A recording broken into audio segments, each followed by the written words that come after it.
All right, I think we can officially just start. Let's just jump into it. Hey, everybody, welcome back to episode 2.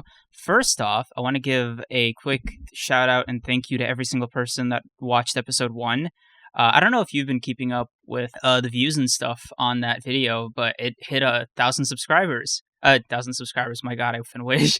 Nah, it hit 1,000 views, dude. It hasn't even been a week yet. Yeah, I peeped. Like almost 1,300 or something like that. It's pretty good. Yeah. Especially for like a first video type thing for that podcast stuff. And for anybody who didn't see it on Twitter, sorry to rain on the parade, but I really did try to get the audio on like Spotify and other platforms, but I'm just going to quickly explain why I couldn't do it, and then we can move on to happier topics. Now, the first thing I want to just touch on real quick is that the podcast distros are just so expensive. They're unreasonably expensive, right? Because in my head, I don't know if you thought this, but in my head, I'm like, yeah, if it's Spotify, it's fucking huge, or it's Apple Podcasts, it's fucking huge. There should just be a giant upload button, like on YouTube. Like, it's not like they don't have the server space. So theoretically, all I do is the same shit I do with YouTube. I just upload it, add a title, and then I call it a day, right?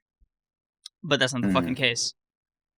Yeah, I would have thought so as well. I didn't know you had to like it was like there's an upfront cost to uploading on Spotify. Yeah. So the way it's supposed to be done, for anybody that didn't know, was that you have to go to a podcast distribution service, and you have to upload it there. You have to upload all the audio metadata over there, and then you have to link the RSS feed, which is basically like the metadata, over to these distribution platforms. So you have to go through a middleman to upload a podcast.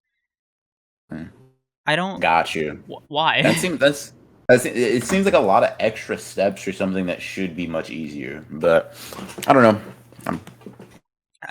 Dude, you'd think, to work right? for them, I guess. Like, it's audio. I don't Yeah. know. I didn't realize. Dude, it's like the most dumb, unuser-friendly bullcrap I've ever seen a platform do. Like, the only thing it makes me it actually makes me think of this one thing. So, do you know what A/B testing is? Yeah, I know it mostly in the context of like thumbnails. Yeah, but yeah, I know what A/B testing is. For thumbnails. Like specifically. Okay, yeah. So for a place like YouTube, you'd think that they'd want to make their own like free in-service A/B thumbnails, right? Because obviously that promotes engagement if people are clicking and staying on a video. But yeah, you know that they're coming at it from a perspective of, oh yeah, if people know how to make the correct thumbnails or whatever thumbnail works, they're just gonna fucking spam that shit. And I'm like, well, see, I get that argument, but didn't you design your algorithm to take every metric into account, supposedly? I mean, it's not like people don't spam thumbnails that work for them anyways. Like, so I don't know. So I'd rather everybody gets it, so that way the videos that do slap, like mine, for example, are automatically retrofitted with like the best thumbnail I could possibly make, dude. I feel that. I get that. I mean, it's a little bit, you have to brute force it a little bit, but you can kinda-ish do A/B testing, I guess. Like, you gotta, I don't know. It's whatever. I kind of just accepted it as to be the case with YouTube and just keep it pushing. But it would definitely help creators a lot, I think, if it just had built-in A/B testing. Yeah, I guess. I know this is such a salty start to what was initially a very sweet greeting on my end, but all right, let's talk about something happier. First off, how was your trip to Anime NYC? Pretty dope. I would say as a first experience for both like a convention and New York, I would say it was pretty cool. Wait, you've never been to either before? Nope, never been to a con or like or NYC. Yo, that's wild.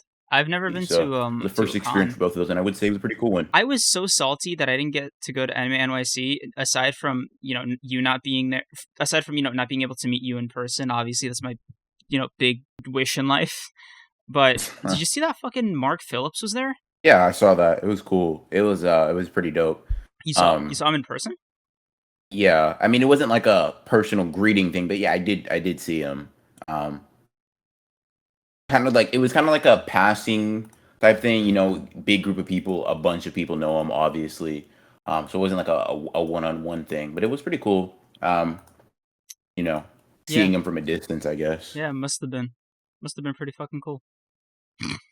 Anyway, so I wanted to get into a few things this week. Let me just pull it up right here. Is there anything else you want to talk about with your trip? Like, how was your flight and everything? I mean, it was cool. It's about as good as you can expect a flight to be. It wasn't really like any. It wasn't particularly bad, particularly good. I mean, it's uncomfortable sometimes just because like I'm not like super duper tall, but I have like kind of long legs, so it's not necessarily the most comfortable thing to get on flights. But it's can't really complain because it's not much worse than any other flight has ever been. So it is what it is. Flights. Not a big fan. No, I'm not. I'm not a big fan of a giant metal cylinder flying in the sky at a couple thousand miles an hour. Dude, it is so bizarre to me that people just like get on those things with a straight face because you know that you're sitting ducks up there, right? Like if your bus crashes or something, right? You and presuming the doors aren't like stuck and it's upright, you can just get the fuck out. Walk 3 blocks away, you're out of the danger zone for all intents and purposes, right? But on Let like me ask you this on a question. boat or like in the sky, you're sitting ducks. That's it. You're at the mercy of the weather and God. Sure, fair enough. But let me ask you this question. You ride subways, right? Unfortunately. You can't walk away from that. That crashes, you're stuck underground. And also, funnily enough, I'm pretty sure airplanes have like lower like crash or death rates than cars do. Than ground vehicles. So you don't get vertigo or anything from just the fact that you're so high up there? Not really. I mean, I don't really care. Oh, it's just a flying bus. That's what you see?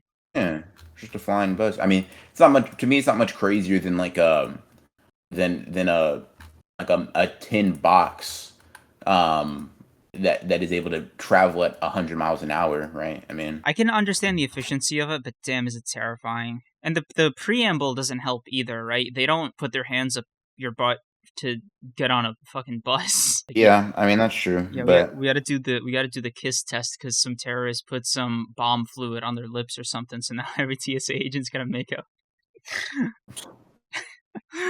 Bro, you just know that some like Wonder Bread motherfucker is just like, well, if that's the law. Yeah, I mean, I'm not a fan of TSA, but like it's whatever. It's a part of the process. I just kind of accept it as part of the process and keep it moving. I don't really. Bro, you sound so I don't really tired. worry about it.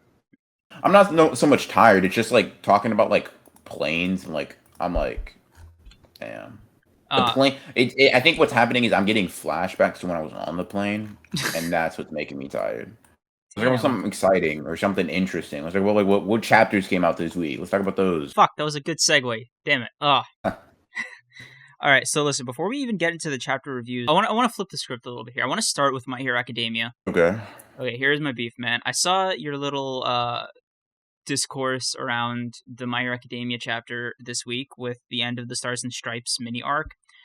Sure. Hey, yo. You just gonna sit there and give it a 6 out of 10 with a straight face? Well, you think I should have given it lower? You're so funny, bro. You should do stand-up. Write a tight 5. We'll get you to the comedy club. I'm not joking, but like here's the thing. If it's a 6 out of 10, it's a 5 out of 10 if I'm grumpy that day. So like it kind of ranges. All right, I want an explanation. No. Sure. No, Ronin. I demand an explanation. Sure. So I'll give you and the audience that's watching an explanation. Stars and Stripes is not really that cool outside of her quirk in some parts of her personality. Like, let me put it like this, right? Why? Okay, she is portrayed or kind of like stated to be the strongest character in like the series, or at least one of them, right? Mm-hmm. Strongest hero in America has a super strong quirk. That's cool, right? So we're supposed to respect her. She's supposed to be built up to be super strong, right? But that build up quite literally starts and ends over the span of what, 5 or less chapters? Hell yeah, right? dude. So you're telling me that in the span of 5 or less chapters, I'm supposed to thoroughly believe that Stars and Stripes is super strong and really respect that strength.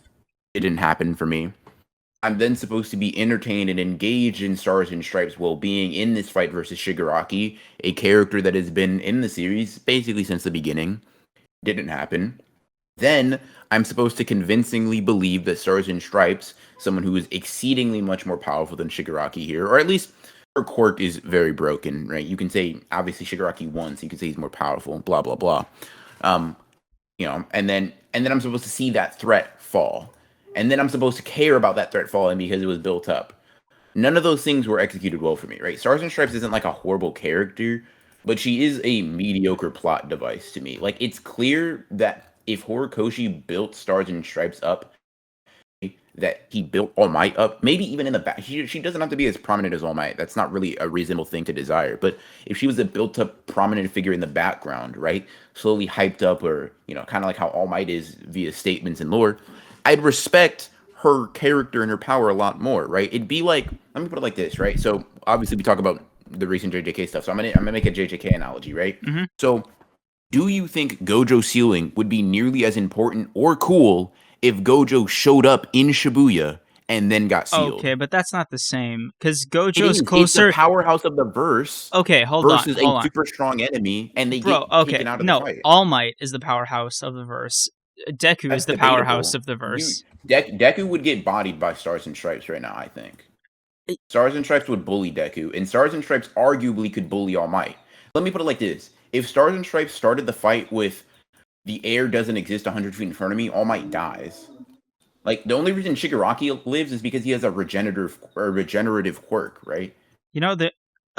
See, here's the thing. I'm not coming at it from a defense of this is a 10 out of 10 or anything. But by no means is the Stars and Stripes arc a 10 out of 10. But if I had to give it my own rating, for example, I'd say it's about a 7 or an 8.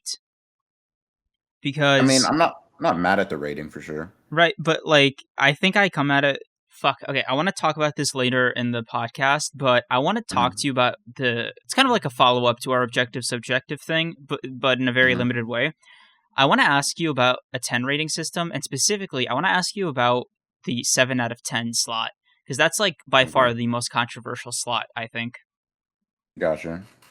So I'll just make a note of that. We'll discuss it after we get the chapters, or are we getting into that now? Yeah, after the chapters. So Gotcha. with the Stars and Stripes thing, right? If I'm coming at it from a positive 7 out of 10 rather than a negative one, because her fight with Shigaraki was still cool, and Horikoshi, to his credit, did as good a job as he could have done in the situation that, just last week you said he kind of wrote himself into.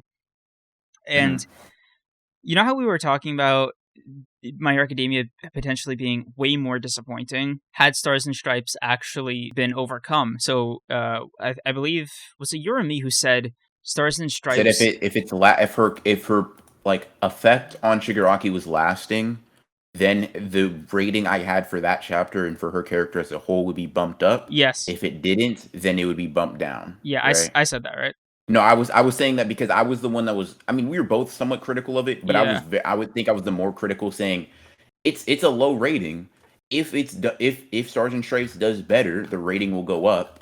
If Stars and Stripes gets shrugged off, which in my opinion she did here, then it'll go lower. And that's, I mean, I just feel like. So here's the thing. You made a good point, right? A point that I, in fact, even brought up. Horikoshi did do the best with what he could in the situation he was in.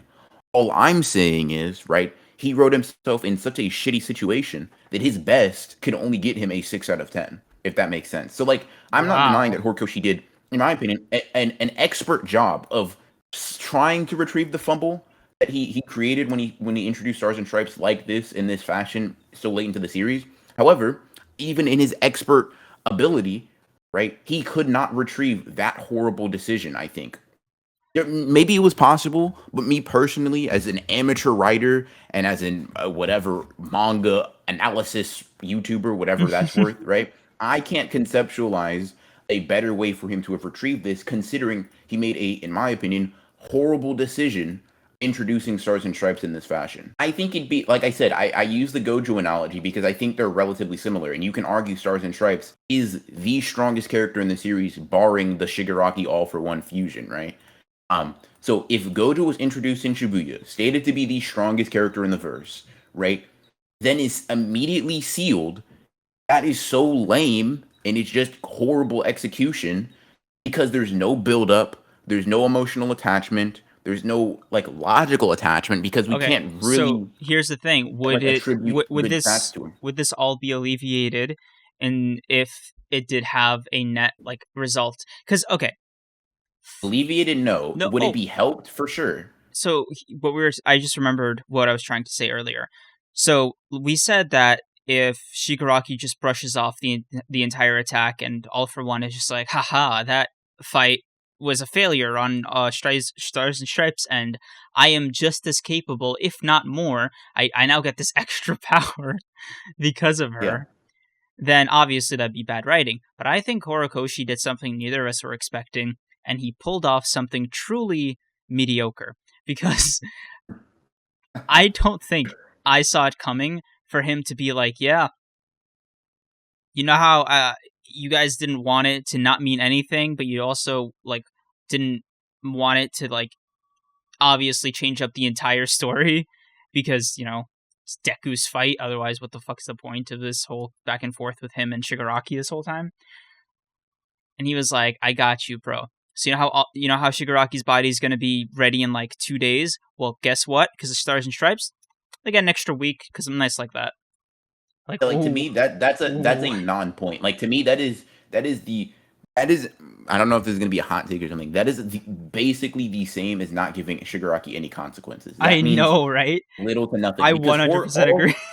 because like you know it literally all it is that's a slap on the a week really. A week. What Bro, what can they do in a week? Horikoshi, What can dude, yeah. Horikoshi is literally the worst mangaka when it comes to like framing stuff in periods of time. This guy is so trash at that. The entire My Hero Academia story has taken place over the course of like a year and a half. Like, I don't know. I dog. don't know how I feel about his time framing in general, but here it's not even about that time. It's about the fact that Stars and Stripes, this supposed powerhouse, right, Mhm. gets beat by Shigaraki, and that's fine. Shigaraki's the final villain. Losing to the final villain in and of itself is not a bad thing. And even being a plot device, right, is not a bad thing inherently, Mhm. right? Just it's just not, right? We know that like plot devices. I mean, really, any character you can pick in fiction is a plot device because they're used to move the narrative forward in some fashion, right? Mhm. I just think Stars and Stripes is a bad plot device, or at least a mediocre one, right? So to introduce someone to, okay, here's what it is. Stars and Stripes is a jobber, and I think building an entire Oh arc my over a god. jobber character No. sucks. That's a little unfair because a jobber is supposed to make the villain look crazy, but she didn't, right? Like she kicked his That's ass. exactly what she did. Bro, She she kicked literally his made him look ass. crazy. She made no. She kicked his ass, right? But that's what jobbers do. Jobbers literally beat up the final villain, or not necessarily the final villain, but they beat up the villain until the final like conflict, right? And the villain what comes out on top. The jobber lost, right? She made him look insane, not because he overcame her quirk necessarily through like skill or whatever, but because even with all of that power, he could not die. Dude, It makes him look insane from the sense of like not necessarily can he kill us, which he can, by the way. He can easily kill them. First of all, okay, let me go over a couple of things why like like Stars and Stripes is essentially a jobber and why she made Shigaraki look insane real quick. So go one, for it. Shigaraki could not use his most important quirk due to him being in the air. That's decay. Now, Mhm. whether or not you say that's the most important quirk, whatever, but it's one of his strongest, right? Just especially after it evolved, quote unquote, or whatever, or matured, however you want to say it, right? So he couldn't use decay until the end of the fight. He can only use it once he made like physical contact, right? Then Stars and Stripes is hyped up to be and has arguably the strongest quirk in the series, right? Mhm. Shigaraki beats that, right? Shigaraki survives getting blasted with several hypersonic cross-continental missiles, right? Survives getting hit by a JoJo stand kaiju that slaps him into the earth, then survives getting stabbed by like 45 military grade ginormous lasers, Yeah. right? And as he survives that, he goes and kills her, right? Then after he kills her and she reaps the consequences on his quirk in the vestige world, he then gets rid of those consequences, and now all that fight did is set him back a week. If that does not make Shigaraki look insane to you, I don't know what does, because I don't think any Deku's not eating intercontinental hypersonic missiles. He's not surviving that kaiju slap to the ground, I don't think. And he's certainly not surviving the lasers. Bakugo isn't, Todoroki isn't, Endeavor isn't. Yeah. Bro, Nobody else now in that I'm My Hero thinking does about it, what there Shigaraki was can no do. reason to introduce her because they didn't need to make Shigaraki any more powerful, right? The threat did not need to increase, especially if the trade-off was just going to be an extra, week and a half of their already limited time. Like, how much stronger is Deku going to get in a week and a half? Like, It's realistically, it's not right? it's not even that, right? How can he kill Shigaraki? Because Shigaraki's shown that he he almost has like, okay, this is a bit of an exaggeration because I know like these comic book characters have like crazy regen, right? But like he pulled off some like Wolverine level regen from like his skeleton being all burned and fried up, right? Like, dude, he's almost unkillable, right? Now I know what Horikoshi's gonna go for.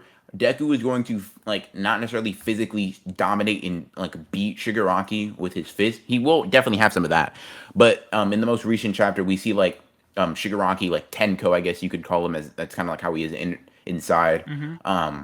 Is like lost and scared, and he like calls for Deku, right? So that's clearly foreshadowing that Deku's gonna save him, right? He's gonna save Shigaraki rather than like beat him up to a pulp and that be the way he wins. That's fine, right? However, the problem is there's I think this is just this feels like a lot of fluff, right? This feels like completely unnecessary because the lasting consequences are minimal to none, if that makes sense. Like you could say, oh, it introduced Stars and Stripes, and I feel like this is almost a cop out to like showing other countries heroes because sure, a lot of fans wanted to see other heroes from different countries, Bro, right? they can't hang with Shigaraki. Like, they would What literally they just can't be hang, lambs to the yeah, slaughter.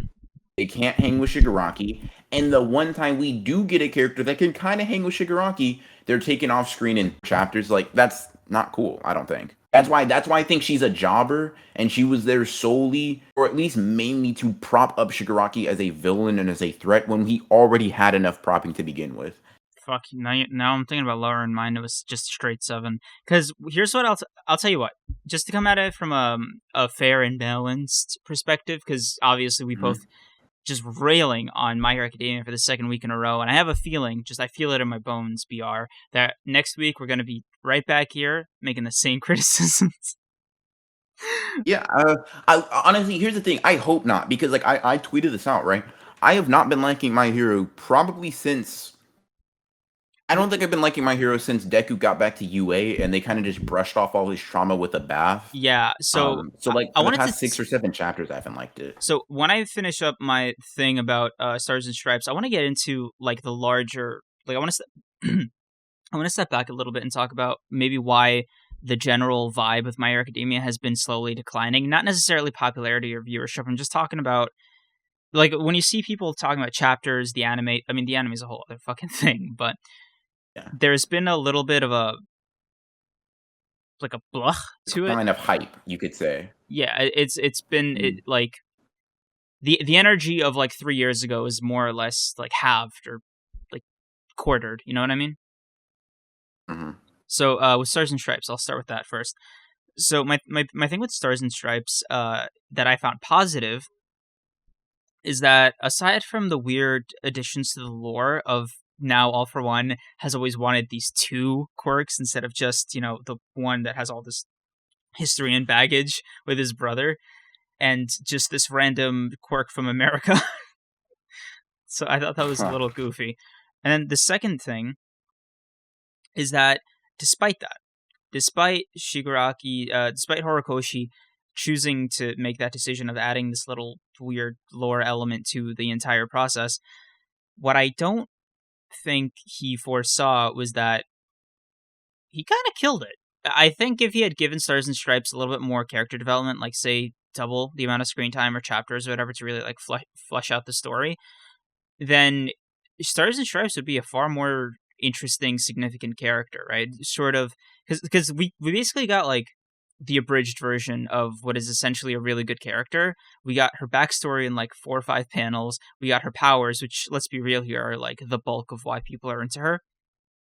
And we got the significance on the story, which is, now that we know what the result is, pretty significant. It's okay. Like we established, it's all right. It's just barely worth noting. I think that's a good spot to put it, right? Mm-hmm. So, from there, what I liked is that her significance on the story could leave the door open to add more to it. Here's what I mean. All For One if Horikoshi does this thing where all for one passes on the quirks or whatever to what did he do at the end? Like, what was your reading? Because my reading was he just passed off like a bunch of dead quirks or whatever to a guy that he then killed or something. Yeah. Basically, the way I saw it, the way maybe you guys can correct me in the comments, but basically, here's how I saw it. Right, like Stars and Stripes was basically saying, even if he passes on the quirk, right, it's not so much that just the quirk, like New Order will do that, but basically, she lost because the last of her quirk is gone, right? Or he moved it over, I guess, switched it over. And like I think that's why All for One is so blatantly arrogant. He's like, take a hike, dead lady. So her quirk, or at least New Order's last rule, I think kind of is made irrelevant at the end of this chapter as he passes it on. So he didn't even get New Order. I don't think so. You don't think he made like a copy? Because isn't isn't All for One's original quirk passed on to Shigaraki's body? Yeah, I mean, he could have. I don't think that's how it's portrayed. At least that's not how I interpret it, I should say. I guess we could see. Because here's what I want to happen, right? What I want to happen is for in the end, like let's say they're having this really killer fight, the fallout of Stars and Stripes' quirk finally hits, and I remember it just came back to me. Remember last week when you were talking about if if fuck. I just had it, man. Lost your train of thought? Yeah, I lost my right in the tracks, man. What were you like? I guess what. So it was this really funny thing you said last week when we were talking about how like the significance of Stars and Stripes' role in the story couldn't be. Fuck! I just had it. That is so irritating. It'll come back to me later. Fuck it. The point is,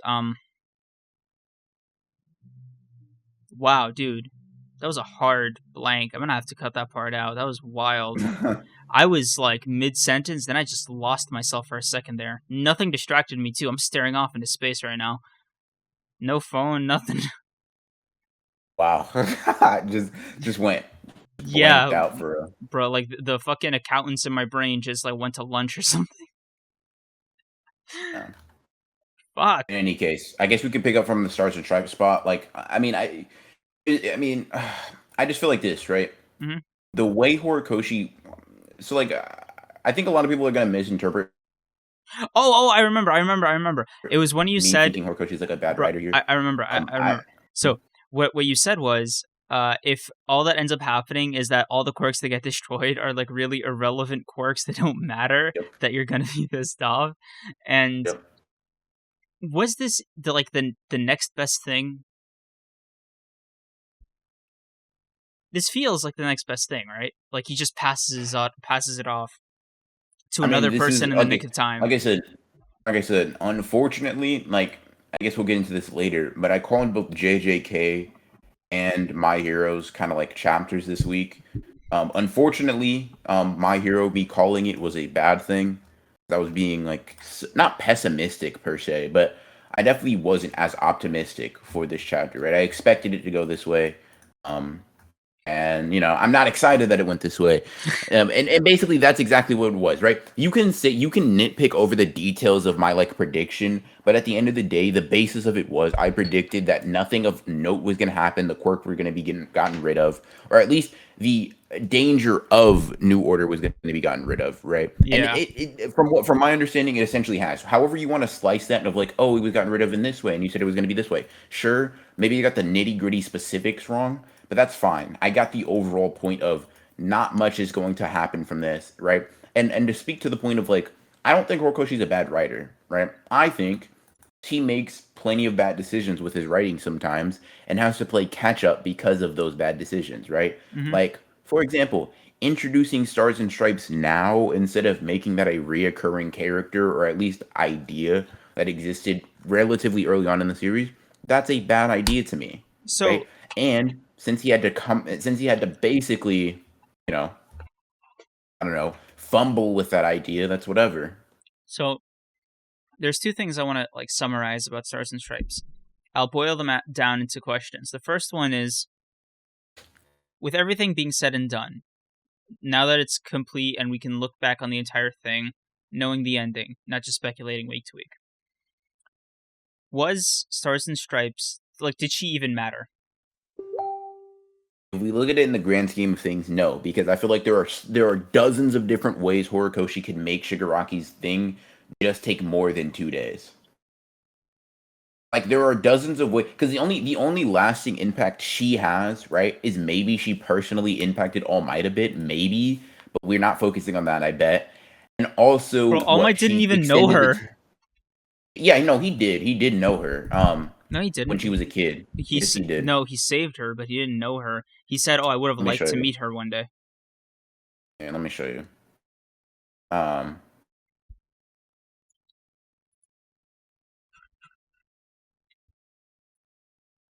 100% know who she is, and like we don't know like the depth of that relationship 100%, right? But we do know like here. Let me see if I can find her real quick, right? Because he knows her name, right? He knows it's Cassie, right? He doesn't just know her as Stars and Stripes. But I All just for One also knew her name. Sure, but All for One also tracked her to the point where he was like specific. He probably knew her extremely well because he had people, or maybe him or other people, right, looking and keeping track of her. So All for One knowing her doesn't isn't really a point against. All it means is All for One was stalking her. Let me see.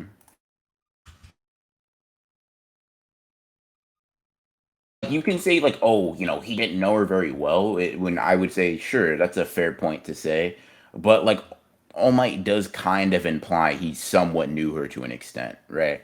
So even if I give Horikoshi the benefit of the doubt, right, and I say, oh, um, All Might's been mentally impacted. We're not really gonna get to see that, I bet. And two, the deadline has been extended for a week, right? Cool. Horikoshi could have simply just wrote it so that instead of the 2 days being mentioned, like a couple of chapters before this, it was just a week. There was no need for this.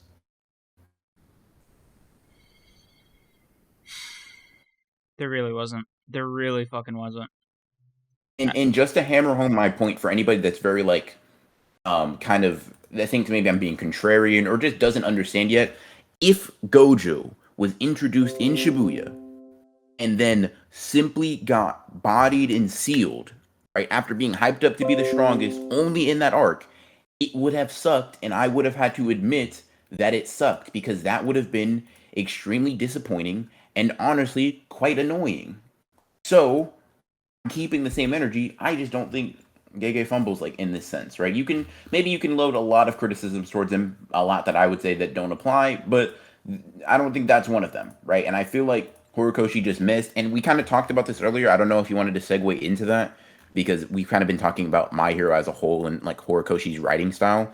But for me, I don't think I've enjoyed like genuinely enjoyed a single chapter that he's put out since 326, and he released chapter 334. So like these past 8 chapters, these past 8 weeks of My Hero, I just haven't been enjoying them.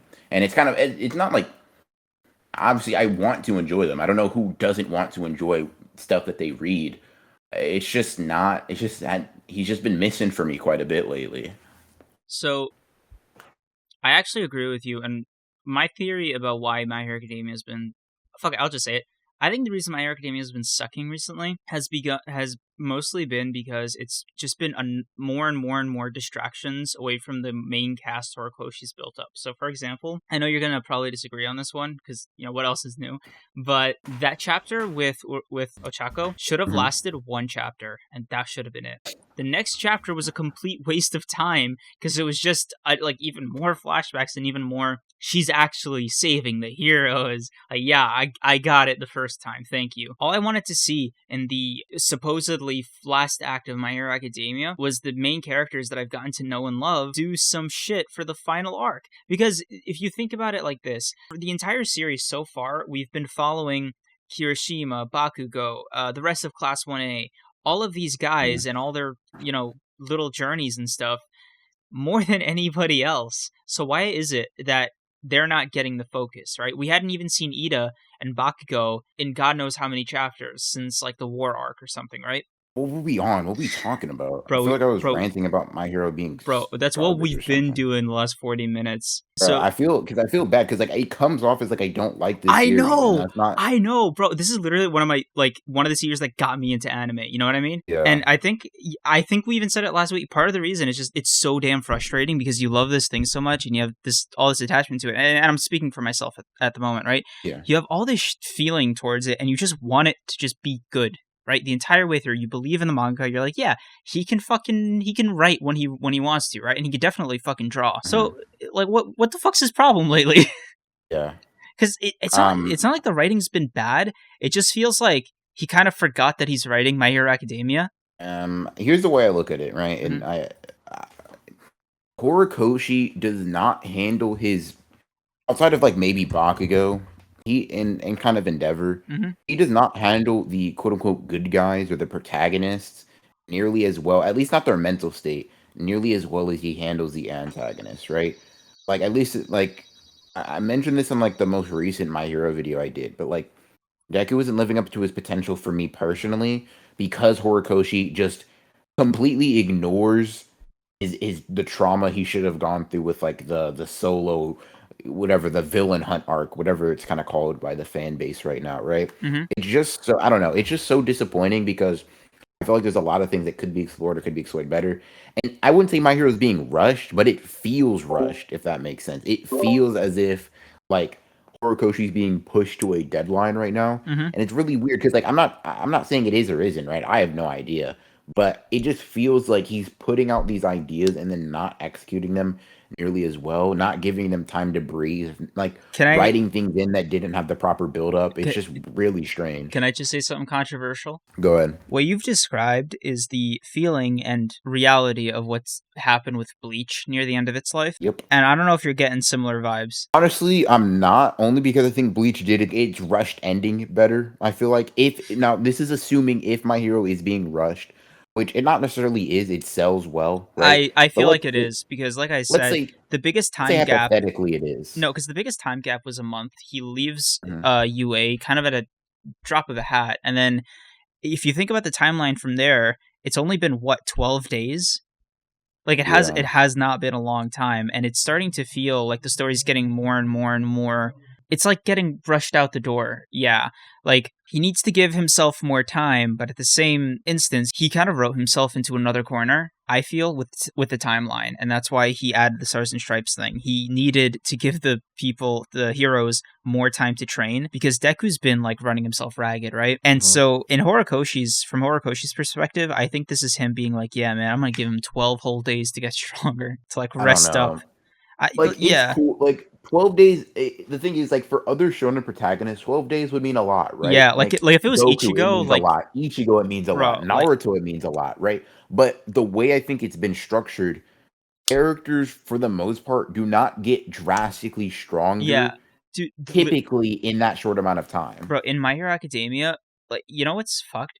The only thing stopping Deku from being stronger is just his rate of aging. Like, he literally just needs to grow up, and that's like when his body can handle the rest of his own power. That's literally, he can't do anything else. Yeah, he just has to get physically stronger and, like, you know, like you said, mature with his quirk, which is like, that's a physical thing. He literally can't control that. Yeah, it's, I don't know.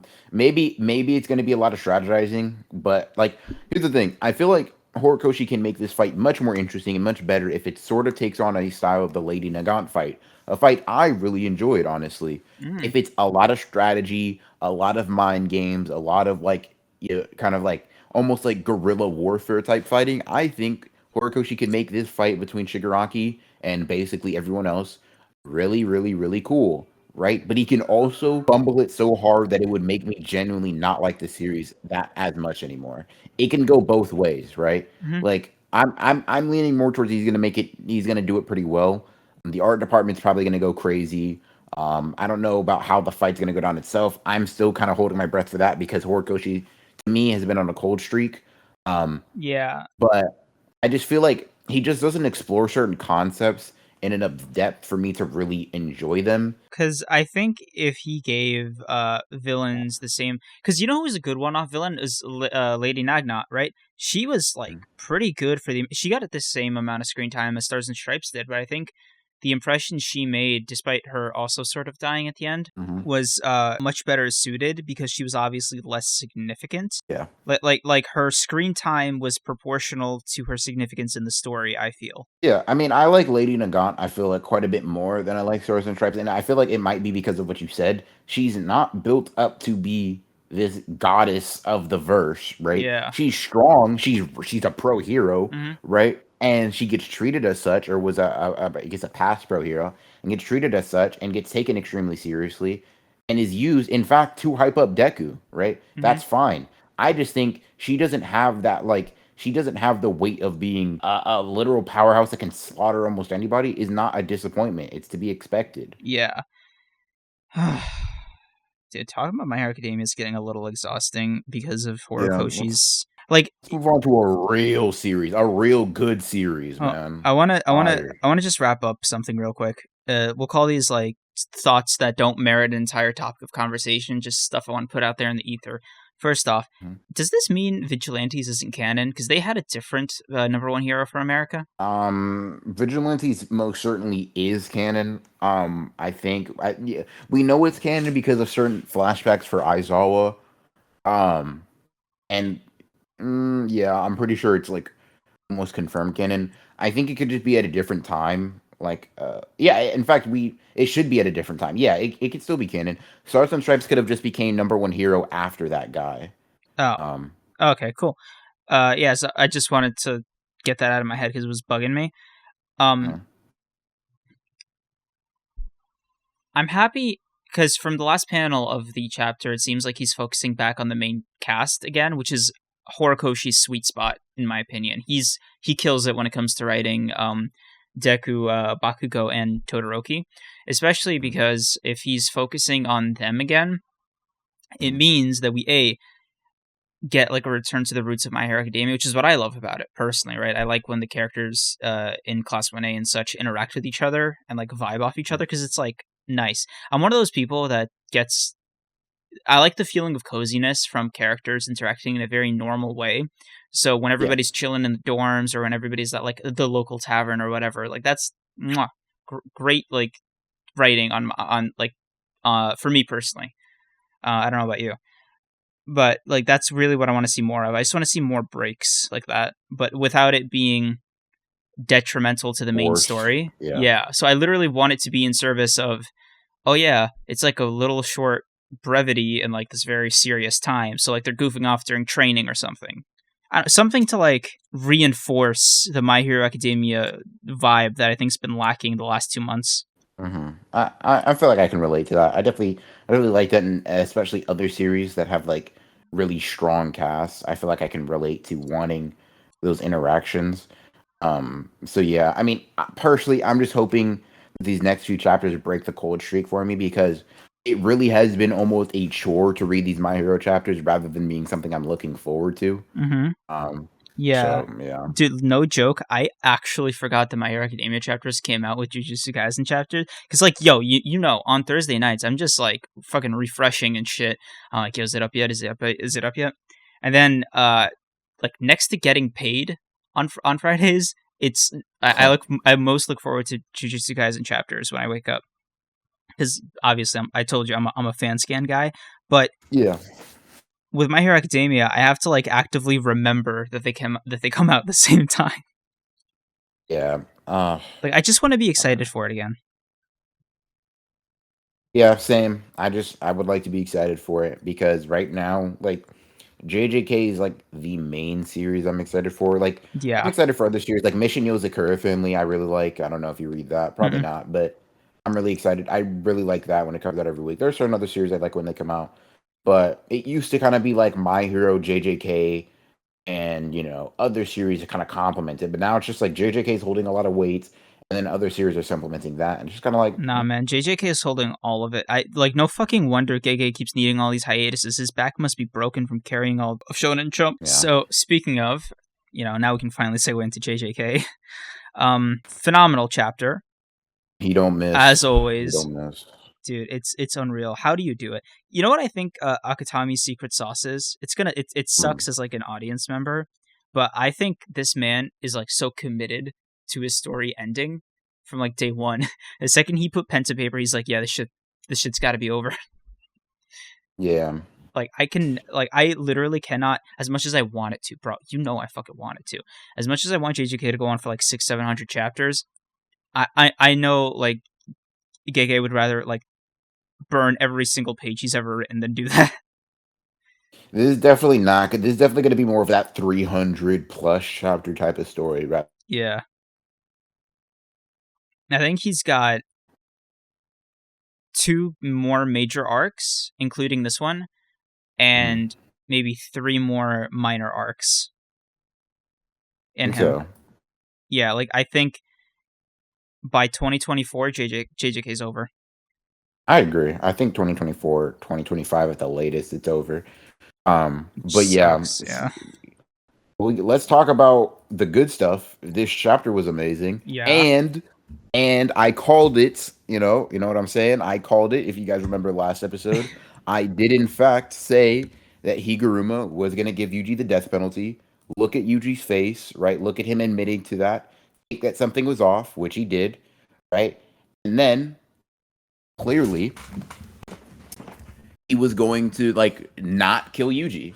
So, and I was right. I gotta say, I love being right, man. Before you break your wrist patting yourself on the back over there, you should know I was also right, because the evidence presented to Higuruma was about Sukuna, which means the judgment, and by extension curse energy, still considers them 2 separate entities. I was just saying, yeah, but I was more right. So dubs all around. Yeah. Nah, but for real, it was cool. It was cool getting that prediction. I do like Higuruma even more than I did before. Mm-hmm. And, it's always fun to see Yuji throw hands. So it was an overall good chapter for me. Bro, you have no idea. I was on Twitter and everybody was like, oh, I thought Sukuna was definitely going to come out. And I was like, fuck yeah, dude. And like, I think I audibly said, hey, yo, fuck you, Ronin. I'm not crazy. Because everybody was, I was like, I'm not the only one that thought Sukuna was about to come out last week.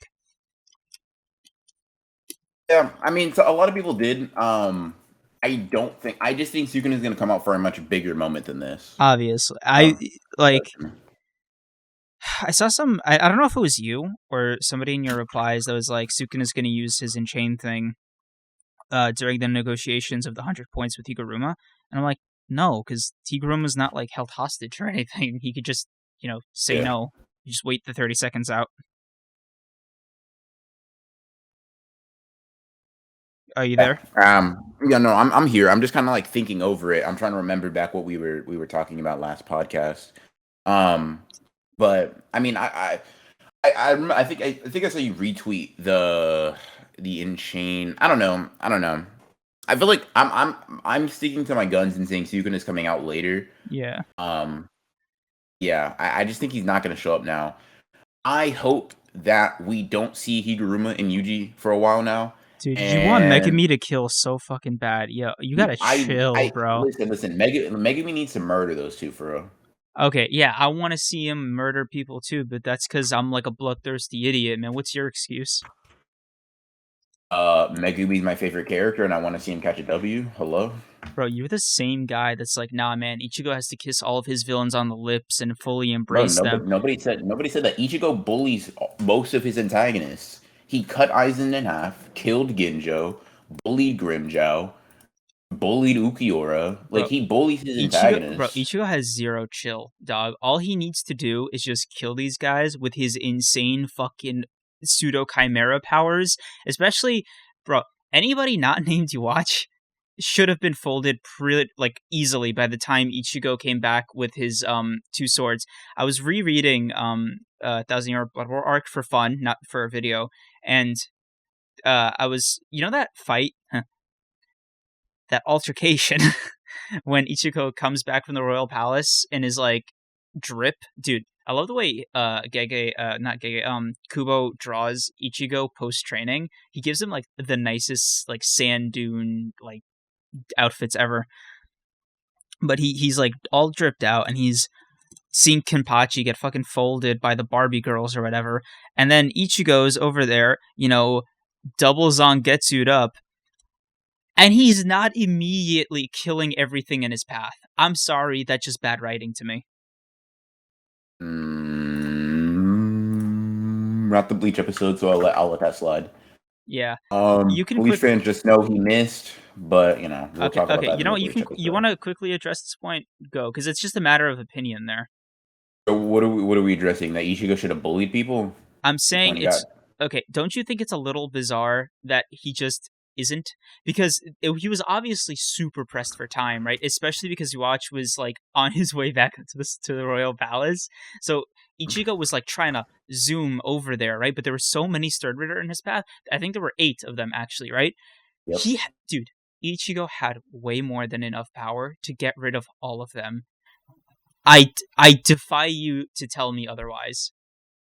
I'm not saying he couldn't, but I mean, I feel like fighting 8 combatants and expecting him to one-shot each and every one of them is a little bit unfair, especially when you see, like, these Stern Ritter are no Yuha, right? But we do see that Ichigo had to still gain control over his abilities in the Yuha fight, right? You know that. Like, in that fight, he had to let Orihime take over the defense for a little bit while he powered up, and then as soon as he was able to kind of like get the handle on his powers for the first, because remember, he trained to get these 2 blades, but he had 0 combat experience with them, right? Absolutely none. So his first test drive was against like 8 Stern Ritter, 2 of which were kind of beating up a strong Kenpachi, right? And others of which were like they fighting were not, other captain level. No, hold on. I resent that statement. They did not beat up Kenpachi. He was already beaten up. They were just adding on to it while he was already on the ground. Sure. Because you remember, he just finished fighting Grimmy. I know. That's fine. Even if we don't say that, like, can't remember his name. Really cool guy, Mohawk Fire guy. He blasted Toshiro. Basby.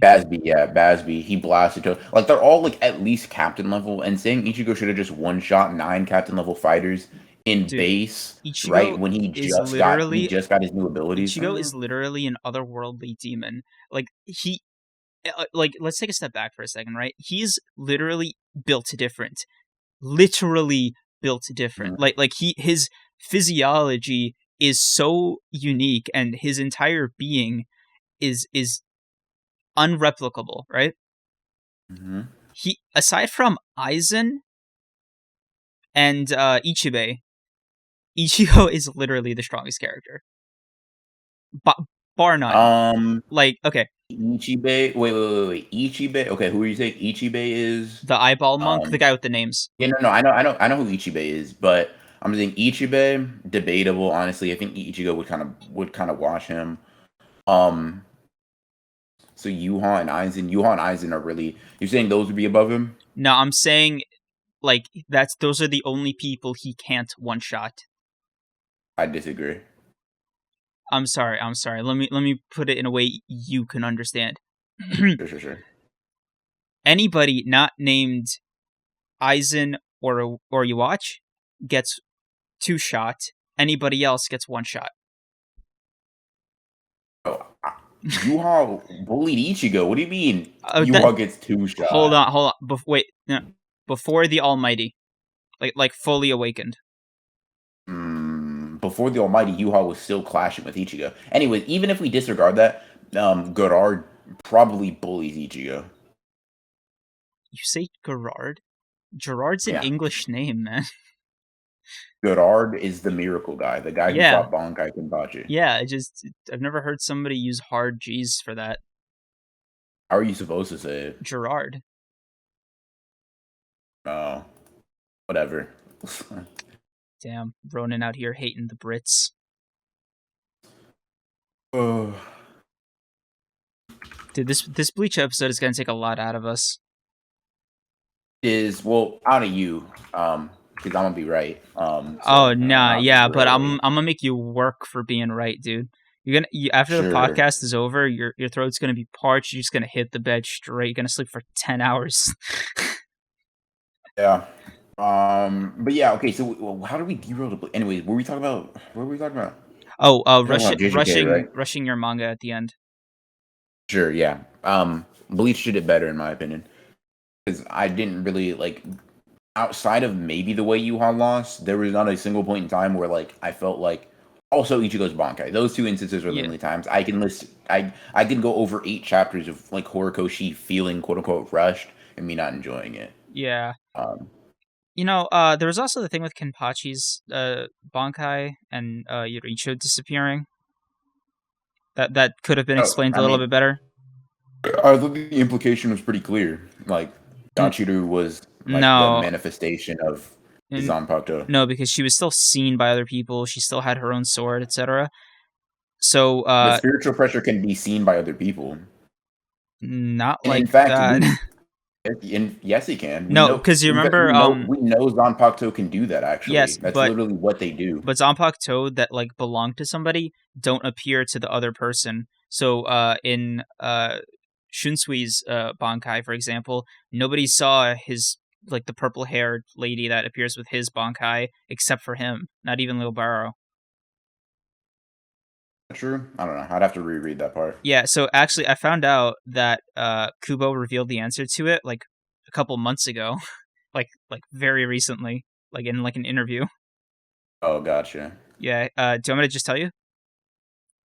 Oh, reveal the answer to what Yachiru Yeah. and what happened with her. So Sure. basically, it's their same relation. He said to compare it to the relationship between Zangetsu and Tensa Zangetsu, where his Zaraki's Shikai is an adult woman who presumably looks like a fully realized Yorichi. So like think I'll let your imagination go crazy with that one.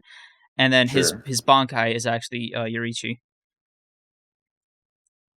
You mean Yachiru? But yeah, Yachiru. Yeah. Yeah, I feel you.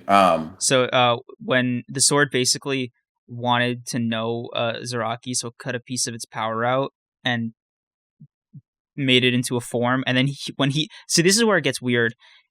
When he named her, it made her a Shinigami. Oh, gotcha. That's weird, right? Like that's a weird explanation. Yeah, I'd have to read it. Like, I kind of like maybe reread it even to get like my own like, personal interpretation of it. I guess. Bro. This is not from the text. This is like from an interview he did explaining Yeah, it because it was so weird. I'd have to just read the translations of the interview. What I mean. Yeah. Um, but it's weird, right? Like he could have just stopped at the Shikai Bankai thing. He didn't need to go the extra step with the naming and the everything. Because I guess people would have been angry because she did have Shikai from what I've read. Oh yeah, she does. Yeah. Because that's when she turns That's when she has like the multiple slice thing or whatever. It's weird, but yeah. Anyway, she does have a Shikai ability. So back to JJK. Sorry for the detour, everybody. Yeah. So Higiruma was dope. Yuji was dope. I predicted that Higuruma was going to like go through the execution thing, not be able to do it because of Yuji's earnesty, blah blah blah. Yeah. Right. I guess I don't know. There's not too much. I don't have like in comparison to the last one. I don't have a lot to say about it. Like Higuruma was a dope character. I do. Got a lot more to see with him. There is one thing I really want to point out. I don't know if you caught it, but he said this one thing to Yuji where he said there are still people as weak as you out there, and I wanted to know what you thought of that. Oh, yeah. So he just means unable to decide their own like fate, basically. So really, that's what you read.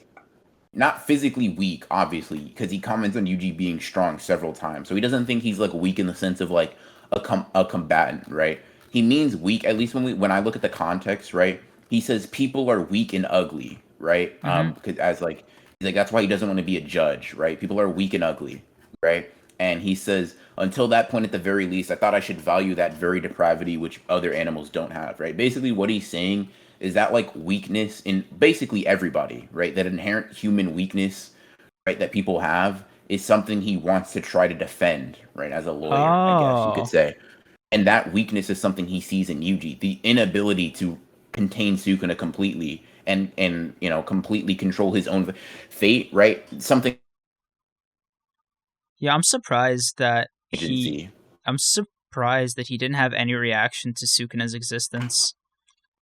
I mean, Higuruma's at least he's been portrayed to be a very calm and collected person.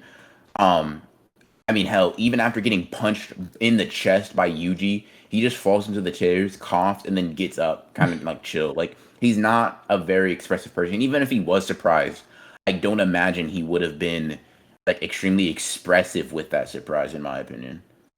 I guess it still would have been like, yo, what the fuck's good with your body? Or because he even commented on that when he hit Yuji with the mallet. Like he was commenting on everything about Yuji, everything about Yuji's body except for the fucking demon residing in it. Yeah. It's like, man, this kid's tough. I wonder if he lifts or something. Huh. Yeah. But honestly, kind of actually, since you brought that up, I kind of want to speak on something. Like just Go a off. little thing. So something that a lot of people don't pick up on is Yuji's like sense of or lack of agency, right? Do you know what I mean by that? Like his The inability I'm a to cog decide his thing. own fate. Yeah, yeah, yeah. So I think Higuruma's been kind of hinting at that in that fight, and it's been something that's always been with Yuji, right? He's Mm-hmm. never really made a true decision, not a real informed one in his life, right? He was forced, kind of Kenjaku's experiments were forced on him, right? Yuji decided to become a sorcerer because of what his grandfather told him, right? And Mm-hmm. because it was either that or die. Yuji was somewhat. I mean, you can say the only real decision he made was with Sukuna, but I can kind of explain that in a bit. Mm-hmm. Yuji was forced into this like almost rival conflict with Mahito, and that forced him to lose a lot of close ones, right? And Yuji just consistently shown to be this person without agency and without the ability to decide, right? And Higuruma mentions this a couple of times when um, he's like incredible. It's like I'm fighting an unbreakable doll, right? Dolls are typically things associated with a lack of agency. Dolls can't typically control themselves, right? Mm-hmm. That's what I find the symbolism of that to be. And then the weakness, right? Yuji's weakness and the inherent weakness in humans is really the inability to decide, at least contextually with um, with everything that's been going on. I think that the context is the weakness for Yuji's inability to do anything on his own, or at least his inability to make a true decision for himself up to this point. And that's because obviously that is the reason why Higuruma even had the ability to create like the Executioner's Sword. Is that what it's called? Yeah, Yeah. Executioner's Sword. It's because of that weakness, right? Mm-hmm. So I do think that even though I don't think this arc is going to focus on Yuji. This arc, even this mini interaction between them, is doing a whole lot to characterize Yuji as this person who's never had and doesn't have yet the ability to make decisions. Right? Mm-hmm. Yuji was led along to Higuruma by a Mai, I think it was. Right? Yuji couldn't find him himself. Notice how a lot of these things are never things decided by Yuji or things that he was able to like do himself, if that makes sense. No. In comparison to somebody like Megumi or Gojo, right? These characters decided their fate on their own. Sukuna supposedly decided their fate. I guess we can assumably say he decided his fate on his own. Even Nobara decided the terms on which she went out, right? If she went And things out. like that. If she went out, right? Maki chose her fate. Mai chose her fate. Like a lot of these characters are able to choose what they do. However, Yuji is not, and I really find that pretty poignant. Do you remember a conversation we had a couple weeks ago? I don't God, it was really a few weeks ago, where it was just like a thing between the two of us, and we mentioned, or I think you mentioned, that your theory was that Hikari would kind of take over Yuji's supervision from Toto, and he'd Yeah, be the next guy to get him out of this whole I'm a cog phase. yeah. I wonder if you still think that. No, I don't think so. I think I've seen a theory that's pretty interesting and also kind of heartbreaking that Higuruma might be Yuji's like final executioner at the end of the series because like obviously executioner's blade, blah blah blah. But whatever. I do think What's the logic there? the theory is just that Yuji might never be able to overcome the weakness that he has inherent to him, that inability to decide for his own. And that weakness will cause Higuruma at the end of the series or whatever to be the one to kill him, right? Using like what is the name of his Shikigami? I can't remember it. The Something judgment. judgment. Judgment, yeah, Yeah. judgment. He'll use judgment to give him the deadly sentencing, right? Yuji will admit to all of his crimes, and then Yuji will die that way. It's possible. It's either that or Megumi, I think, are gonna kill him. But regardless of that, I do think Higuruma is. Yeah, dude. I saw I hope. some I guy. hope Higuruma. some guy replied Go to you ahead. on Twitter, and he was like, the only person Megumi's killing is Yuji or something. Yeah, I saw. I peeped that. Oh, quick question, because since we spoke about like my Twitter interactions, kind of like via this chapter, what do you think about Higuruma versus Nanami? Who you think like coming out on Higuruma, top in that? Higuruma easily. Higuruma. It's not even Okay, it's not even close. so we're kind of not even close. Okay, that's interesting. I'll That we're kind of in agreement on that. dude, like it's so Gotcha. dude. Anybody with a brain can figure that one out, and I'll explain it for anybody who disagrees in terms even their smooth brains can understand. So here we go. Higuruma has a domain expansion. Nanami does not. End of discussion. Like that's it. Yeah, but the problem is No, dude. has Nanami done anything wrong to where judgment can get him on anything? It's like Higuruma's domain is useless for like upstanding people, No, right? like if he loses the gamble and lies or something, because he doesn't know the evidence, right? He doesn't know like the riggedness of the game. Sure. So I'd say most of the time Higuruma just wins because of that. Let's be real, man. Judgment makes his call. He removes the 7-3 thing, and it's a straight up like fight. It's like Yeah, Nanami not gets bullied. Nanami Nanami gets doesn't have bullied, any like. dude. Yeah, but Nanami, here's the problem. I don't think Nanami admits to doing a crime he didn't commit. Nanami does not yeah, seem. Nanami would be extremely straightforward. I feel like Megumi would try to slither his way out. Right. I yeah, agree. but Nanami would not, and I don't think Nanami would. At least we haven't seen Nanami commit any crime. bro, So the question is this, right? Do you think Higuruma with his gavel can beat Nanami with 7-3? ooh, straight up, no domain expansion.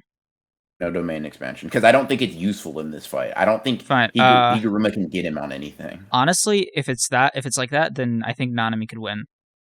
Could, Gotcha. but like that's so conditional because, dude, Higuruma's opening move is the domain expansion. Yeah, I agree. I don't think that I think that Higuruma still uses it. I just think that Nanami just says no, I didn't do whatever crime you think I did, and which he most likely didn't. Just based off of his nature, right? Hmm. And then the domain closes and then nothing changes, right? Yeah, If anything, it's possible that Higuruma gets put in a worse position if he loses the case. We don't really know what happens when Higuruma loses. yeah. But let's assume nothing changes and it's even. I still think Higuruma has a D. I'm not saying it's like a total wash or anything, right? I think he has a Yeah. decent shot. I'm just saying with the domain expansion being what it is, like Higuruma Mhm. obviously is a more talented sorcerer. And let's be Sure. honest with Nanami's track record for a bit. Every time Nanami's gotten in a precarious situation or he's just flat out getting beaten up, it's been in a domain expansion, first with Mahito and then with Dagon. Because this guy is so good at fighting with hands, right? But the second any like fuck, dude, this is gonna be a bad take. You're gonna bully me for this one. I think Nanami is to the Jujutsu sorcerers what Jogo is to the cursed spirits. This man is the Strong, but worst. not. But He is the worst guy at picking his opponents. I'm sorry. He's just so bad at it. The first guy he picked a fight with was Mahito. He could not harm this guy for the life of him. His plan was just to run away, and I don't even blame him. Mahito is like the worst like matchup for a guy like Nanami. And then yeah, with I mean, Mahito's a bad matchup for like half the verse, though. I know, but Like, even still, right? If let's take a look at Dagon, right? He's like 2 or 3 tiers lower than Mahito according to Jujutsu Kaisen's like internal power scaling system. mhm. Dude, he couldn't hang. It like Dagon used like what 30% to hold him off while he was doing the other 70 Yeah, for Nabito. Like I feel bad with saying that about Nanami, but he's just very very bad at picking his opponents except I'm for a, the I guy with just the think blonde hair. I just think he's just a grade one sorcerer, and he cannot keep up with these special grade curses. I don't think it's necessarily. I just think because with Mahito, no one. I'm assuming no one else is on the job. Like, because with Jogo, he picks these fights. Like, nobody forces him. There's no like rules, kind of like abiding. He's not like assigned this, right? He actually goes against Geto's orders to go fight Gojo, and then tries to take Sukuna up on his offer of landing one hit on him in order to make Sukuna like work for him or whatever, Mm-hmm. right?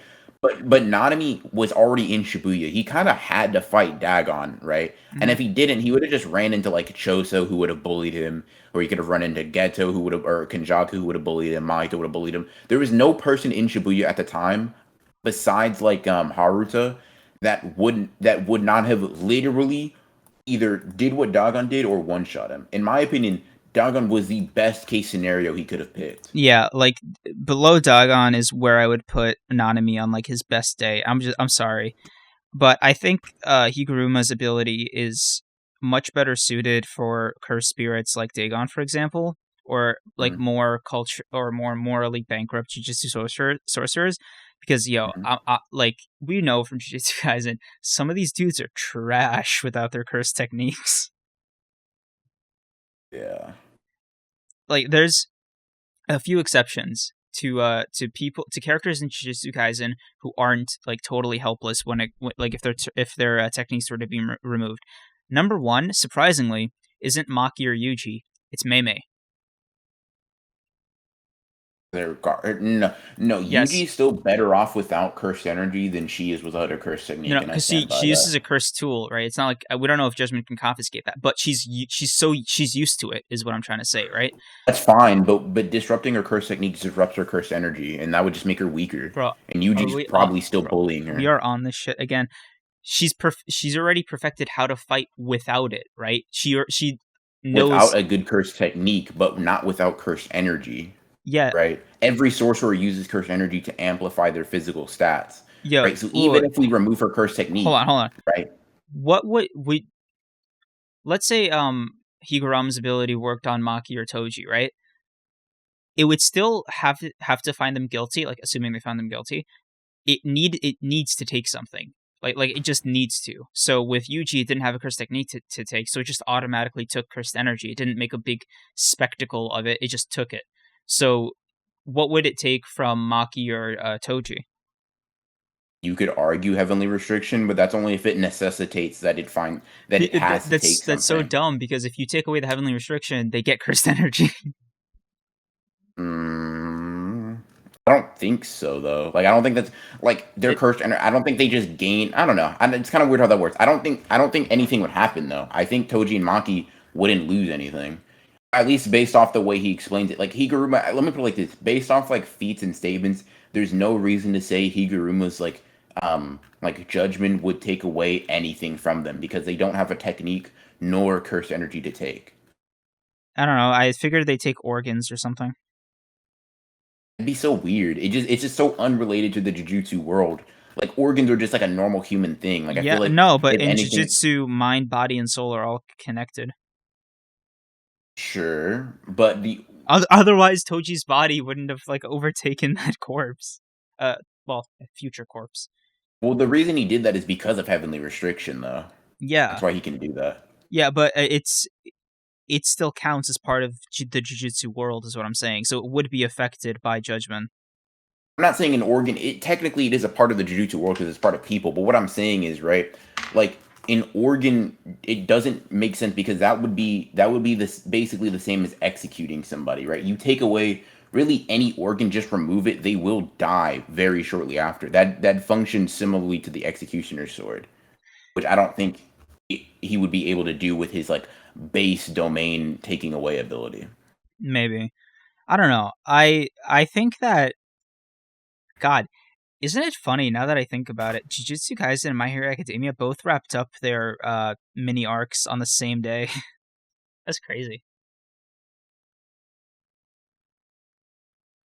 Yeah, one just did it better than the other, unfortunately. Yeah. And I don't have anything to say about either, but for vastly different reasons. Like for Jujutsu Kaisen, it's like, yeah, Gege, you fucking, I got nothing. You win. You did good. Yeah. Well, let's talk about predictions then. What do you think is gonna happen next chapter? Because I think he's going on like a break next week. Not Yeah. sure, Unfortunately, but what do you think is gonna happen next chapter?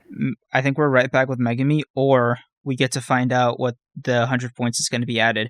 So if we're talking about conventional manga anime or whatever, the basic structure would go something like this, right? they start to have the talk about what to do with 100 points, but it just cuts off right before Yuji says what it is. It'll be like, yeah, I have just the right idea, and then hard cut to Megumi's perspective, and then we don't find out what it was until Yuji joins Megumi as Megumi's like about to die or whatever, and then Yuji's like, aha, you see, Megumi, I've added this new rule that I'm telling you just in the nick of time to save your life. Like, that's how it would go. I hope I'm saying this right now, bro. You know what I'm talking about. You know what I'm talking about. Even if I know what you're saying, even if Megumi gets bullied, I'm probably not gonna say Gege fumbled just because I'm a little Jujutsu Kaisen fanboy. But yeah. I want to, like, I really am praying and hoping, right, that Megumi just bullies, and I'm talking like Toji versus Dagon. Bullies and steamrolls anyone he comes across for a little while. I need some Megumi wins. Dude, I need to see Megumi wins. So do I. I need to see Megumi do combat, because I don't get the vibe of watching... You're gonna hate me for this. I don't like watching Megumi fight the same way I like watching Yuji fight, because he's fighting for his life. With Megumi, he's out there being as technical as he can. It's not very flashy, and why is it that his Shinigami never do anything better? Like Nue, for example, right? The only person Nue has even managed to sort of hurt was Keimo, and it was like for a second, and then he regained his movement. Like, I just want to see I just want to see Megumi like be in control, if you know what I mean. That's exactly what I want, because I don't think in fact, have we seen Megumi bully any named characters by himself? Bro, he didn't even bully that special grade cursed spirit, the cursed spirit No, he got bullied until he opened domain expansion. That's not even what he used to win. He distracted it with domain expansion. Yeah. So I want to see like a proper Megumi fight, because I want to see his progression. Because it's been subtle this whole time, with him going into shadows and the Hikari arc, etc. So I want to see him flex a little bit. Exactly. I want to see. That's what I'm saying. Like, first of all, he said he was gonna kill him, right? Or he said he's not like Yuji. Mm-hmm. I think he's gonna kill him, or at least I hope he's gonna kill someone. He's gonna catch at least one body, right? Yeah. And on top of this, I also hope that he does it effortlessly. I don't want to see a drop of sweat fall from his face. I'm trying to see him summon his dog, Nue, and then just bulldoze both of them. I don't care how much these characters are built up. Dude, I literally want a Megumi fight without either of these two things happening. One, he's about to summon Maharaga. Oh my god. Dude, this guy stubs his toe and he's like, well, I gotta do it. And then Relax. He's better now. He's evolved. He's grown past it. He's like, yeah, I'll let you stab me 3, maybe 4 times before I let that slide. He's like, yo, I just got a pocket knife. What I said. And then the other thing I don't want to see happen is I don't want to see a drop of blood coming from his forehead. Huh. I swear. A gust of wind hits him, and he's like, "Oh my god, my forehead's just bleeding right now. It's rolling down my face." I just need a Megumi win, man. That's all I want. Like, I feel like a dominant Megumi win. That is like, I feel like it's not too much to ask for, bro. I think to me, I need confirmation that Megumi can do it, so I don't start treating him or seeing him the way I see Chad. Oh, that's a little. Bro, whenever they're like, oh yeah, we need to, like, Kubo's like, whenever I need to introduce a new bad guy, I gotta get Chad to get fucked up just to prove it. Oh, yeah, it's not about that. I do think Chad is constantly a jobber. I'm just saying, comparing Chad to Megumi. I know. I'm saying I'm afraid that's what's gonna happen. I want to see him win because I don't want that to happen. Yeah, I feel that. I want him to win against strong people too. I want him to get some serious W's. Oh, well, that was it for the manga chapter. What would you give the Jujutsu Kaisen Higiurma arc? Oh, overall, yeah. Like when does the Higiurma arc start? Like, what chapter is that? Just so I want to say from the time they enter the Culling Games and get split. Okay. So it's hard. I want to say 10 out of 10 just automatically off reflex because I loved every chapter in it. But like a 10 out of 10 is like Shibuya, and I don't think this is Shibuya. So like I'd say a solid 8. I really loved the arc, right? I think it did everything correctly. There was not a single thing it did wrong for me personally. Why not give it a Um, 9? and I could, but I feel like Star Plasma is like a 9. No, Star Plasma is a 10. I feel like an 8 or 9 is Yeah. fine.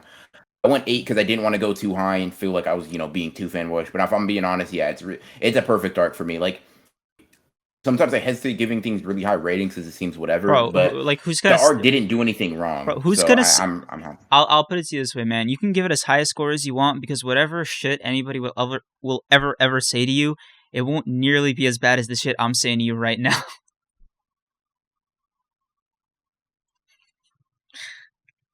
Bro, I hope you didn't cut out.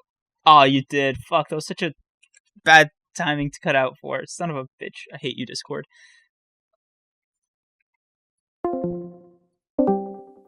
Yo, can you hear me? Hello?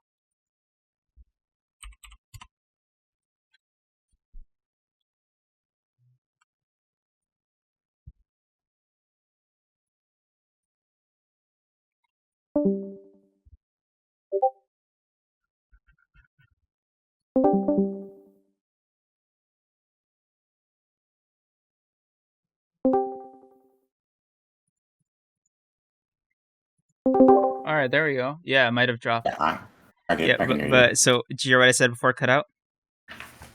No, what'd you say in response? I couldn't hear you. So what I said was, it doesn't matter what anybody would be saying to you. You could give it as high a score as you want because whatever they're going to say to you, it won't be worse than what I'm going to say to you right now. Yeah, for sure. I mean, like I said, the only thing is JJK. This was a great arc. I think JJK has not missed a personal arc for me. Mm-hmm. Honestly, ever. But it just wasn't. It obviously doesn't reach those like pinnacles of like the Star Plasma and like the Shibuya arc. So it's a 9. And Yeah, I really liked it. I can't wait for I think I don't know if it's going to go on my main channel or not because it's something I wanted to put up there, but I'm holding off for a while just because I want the Cullen games to be over. I want to do a arc tier list with you. I think that'll be mad That'd be fun. dope. That'd be dope. Yeah. I'm standing on this hill. The cooling games I think will go down. One, not only as Megumi's Shibuya, if you will, but I think it'll also Bro, who's be just as good as Shibuya. Shibuya with Shibuya? Yuji's. Oh, you mean like negatively? I mean, it'll change them that much. It'll be that integral to their development. Oh, I think, because basically Megumi's still my favorite character, but I think Yuji has had the most like growth in at any point in the series via Shibuya, and I think if Megumi gets that in this arc, he's like would you call what head Yuji's and been shoulders going again. through growth, though? You can, I mean, let me rephrase development. Yeah, growth. That's very nice. Yeah, it's not. Yeah, you're right. You're right. It's not so much growth. It's not so much growth. It's development. He's changed. Whether or not you consider those changes good or bad, you can argue that whatever. But yeah, he's changed for sure. Woof. I think I'd also give it an 8 out of 10. I think it was like a really solid arc. I wouldn't. Fuck. I think I enjoyed Maki's arc a little bit more because I also think gave that an 8 out of 10. Maki's arc was really good. I'm not mad at you having it higher.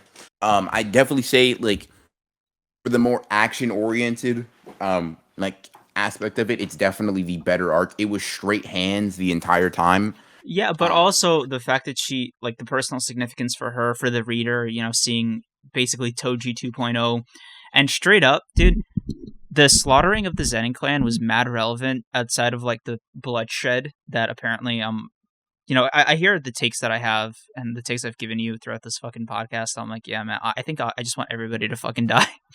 But, it was so significant because despite her rampage, she did the one thing that Gojo like jerks off to at night, but never has the stones to do. What you mean, kill people? Kill the higher ups. Yeah. I mean, those aren't really the higher ups. She killed like the Zenin clan, but it's one of the 3 great clans, Yeah. technically, I interpret the higher ups as the people who ordered Yuta to kill Yuji, like those people, the people that kind of like hide behind their little barrier stuff. yeah, man, I fucking want Maki to just be like, fine, if Gojo won't do it, I'll do it myself. And I would love to see an altercation where the higher ups are like, please, Gojo, please save us from Maki's Reign of Terror. And he's like, what's that? I can't. What? You're breaking up. That'd be funny. But Yeah. I do think Gojo is going to be. I don't know how Gojo is going to respond, honestly. Yeah. I just wish he doesn't commit to his whole, no killing higher ups thing. Wow, dude, I really am bloodthirsty now that I'm fucking hearing it. Yikes. I don't think it's about not killing the higher ups. He doesn't care about them. It's just he doesn't think murdering them in cold blood would stick for the revolution he's trying to create. It's more like it's just an ineffective way of doing so, right? He just but that's from Jujutsu that's society only like that's Geto only if was. he's the one that does it. If his students do it, then more or less that's the revolution. That's literally how revolutions work. I mean, that's kind of true. You want to go to France? Tell them the revolution wasn't like real because it was just murder. Oh no, I'm not saying that. I just think that's just Gojo's rationale. He just didn't want to go down Geto's path, right? Of like killing people in cold blood, blah blah blah, morals, Yeah. whatever. So we finally got through the chapters. I'll admit, man, My Hero Academia really made us work this fucking week. Yeah. My Hero was definitely an interesting endeavor. Yeah. But was that a pun? Yes, it was. I'm glad you noticed, because if you didn't notice, that would have been super embarrassing. Yeah, don't worry, man. I would have been embarrassed too. Anyway, I want to move on to our topic for the week. Okay. So, I mentioned this earlier, but I want to know what your take is on the infamous 7 out of 10. That number out of the 10 scale specifically. First off, I want to know what your personal interpretation of it is, what you think other people's interpretation of it is, and whether or not measuring something a 7 out of 10 is conditional or objective. Okay, so the first things first, is it conditional or objective? Conditional. The reason I use conditional, not subjective, is because this is within the framework of subjectivity, because it's obviously somebody's own personal enjoyment. But I'm saying their like sense of a number scale, which is more or less an objective set of measurements or whatever. Yeah, 1 is 1, 2 is 2. Yeah, I gotcha. So, do you think it's conditional 7, like the one we gave My Hero last week, where it was like, if X, Y, and Z happens, it retains its 7, but if A, B, C happens, it loses that 7. It's that, that's what I mean. Okay. Most of the time, then I'd say it's objective in the sense that it fits their number scale. I would say most people don't give conditional 7s. At least from my experience, like I can only really speak for me, right? And for me, I just don't think that. I simply don't think that most people are like, it's a 7 out of 10 if this, it can go higher or lower, blah blah blah. So what's your thing? So what do you mean? What do you mean by that? What's my thing on that? What is your 7 out of 10? Like, is it good or bad? No, like describe it and then Let me see. Let me go to my Annie list real quick, because that has 7 out of 10. So 7 out of 10 for me is a show or manga that I enjoy. Honestly, anything above a 5 is something that I enjoy to some extent. So like a 5 is just average. It's like by definition mid, right? Even though I don't really like using that word. Because it's by definition mid, right? Like middle of the road. 5 out of 10, and I don't use that very much because I don't think I read a lot of mid stories. I think I have good enough taste to pick out my stuff well, right? 6 out of 10 is slightly above, and I kind of enjoy it, although I see a lot of flaws, and I would never, I can drop it at any moment without really feeling like I lose anything, right? 7 is pretty similar. I'll keep up with it for the most part. I do enjoy the series. I do like my time with it, or I do like the arc, or I do like whatever. I give a 7 out of 10. Right? It's far above average, but it's far below good or great or like excellent, amazing, whatever superlative you want to use to like express quality. Um, right. So it's just it's like above average, but I wouldn't consider it like a really good series by any means. It's just, I enjoy it. So It's not would you consider that description to be a -7? a -7. I don't think a 7, for me, a 7 can't be negative. A 7 inherently denotes like decency at least. So here's Um, I want to quickly explain why I even brought this up before you go on, because I have a sure. feeling the direction you're about to go in would like I need to clarify like the reason I not the reason the hypothesis I have, because I just wanted to hear Mhm. what your description was at like just untouched by my influence. So here it goes. Gotcha. The jump from a 7 to an 8 is something you can feel in a rating, right? Like if I tell you I think Jujutsu Kaisen's a 7 versus Jujutsu Kaisen's an 8, Sure. there's a difference in how you perceive what I said, despite the number difference being 1. If I told you Sure. something, if I said something to you was a 1 versus a 2, you literally wouldn't bat an eye because it's essentially the same score, but it's the same Yeah. jump from a 7 to an 8. So then, why is it that a 7 has all of these weird conditions and feelings of dot dot dot, or but you see it's very good, but you say it in like a very sterile way, whereas an 8 is like this series would literally like I would kill a man for this series. You know what I mean? I do a deal with the devil for this fucking series. Like that's I'm obviously being hyperbolic, but you see what I'm trying to say. What is it about the jump from a 7 to an 8 that just makes it feels like the same level of jump as like a 6 to an 8? It's as if the 7 doesn't even need to be there. Got you. Yeah, so that's what I was trying to get at the heart of. Got you. Okay, so I can kind of explain why I feel like that for me personally. I can't explain other people, but here's the thing. The grading gets kind of like how should I say this? Like the grades get exponentially more important as time goes on, right? So like you said, a 1 and a 2 is not that big of a difference, but a 2 and a 3 is a bigger difference. A 3 and a 4 is a bigger difference. A 4 and a 5 is a bigger difference for me. A 5 and a 6, 7 and an 8, 8 and a 9 is a massive gap, right? For me to put something at a 9, it has to be great, right? An Okay. 8, like for example, Although you didn't mention let's see. tens. Yeah, no. 10 is like 10 is peak fiction, right? For me, like not literally the best series ever, like not just one, but it is an undeniably good series that I would be able to personally defend without hesitation, calling it a masterpiece, right? Mm-hmm. So like series I have it at 10, like Grand Blue, because it's the funniest, most entertaining manga I've ever read. I have Haikyuu at a 10. I have Rurouni Kenshin at a 10. I have Tokyo Ghoul and Tokyo Ghoul Ari at a 10. I don't even have Bleach and Naruto at 10s, two series that I thoroughly enjoy more than almost any other series. Um, because I have them at 9.5s because I think that gap between even a 9.5 and a 10 just isn't really something I find personally arbitrary. It's not an arbitrary gap that can be closed so easily. But referencing our objective subjective debate and Hmm. dialing that shit way back because I do not want a repeat of that. Sure. Shout out Doofy. But oh, by the way, I hit him up where he's down to come on the podcast to like fucking Oh, for sure. two That'd be v one cool. me.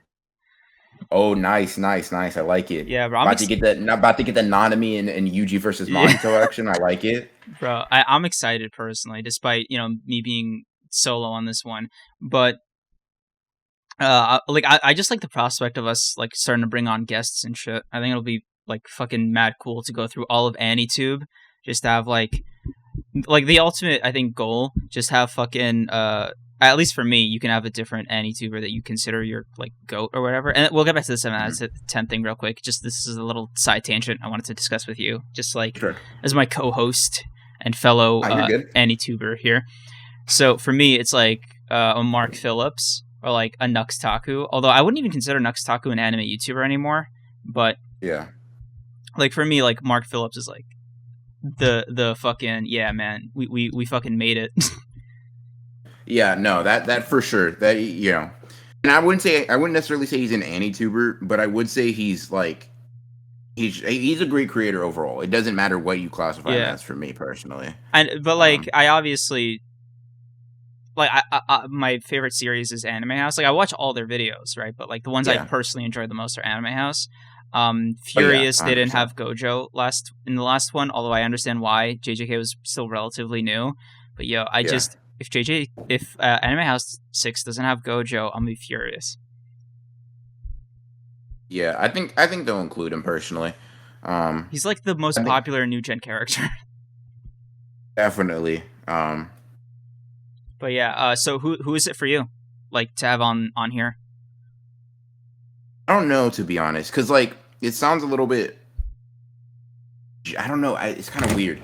How do I put this? I feel like when I became an AniTuber myself, the reverence I had for other AniTubers went down. Damn. But the respect for the work they put in went up, if that makes sense. So like I don't revere any specific creator anymore, just because it's like something like a normal, regular guy like me could do, right? So there's no reverence behind it. There's no like, oh my god, right? But there is a respect for being able to do it and do it so well. So I'd probably say if I had to pick one though, like Swag Kage or like Set the Programmer are probably there. Wow, Set the Programmer, dude, you're into like the fucking analytical power skill YouTubers. Yeah, wow, that says a lot about our respective tastes, I think, right there. I'm like a 16-year-old kid, and you're over here like a philosophy professor. That's funny, but yeah, Seth's the Programmer is like that. That's probably why I'm so argumentative all the time. My favorite YouTubers reflect that. Nah, man, I'm only argumentative all the time because I get bored. I feel that, bro. I literally, if I didn't like speak to other AniTubers, I think I'd hate anime. Like, no joke. The shit can get so boring sometimes. Because you remember earlier when I was like, oh yeah, this is probably how like any other anime would or manga would do X, Y, and Z. Like, you get used to the habits and shit, so you can kind of start to get. It starts to get predictable. So like, that's why I think I like Hunter x Hunter so much, because it's so subversive in a way that just gets my wet willy. You know what I'm saying? Huh? What? Who said that? Bro, that's you little strange for that. You little weird. For Hunter x Hunter or the wet willy thing? The wet willy thing. Bro, I don't know what you're talking about. I didn't say anything. Running out here hallucinating.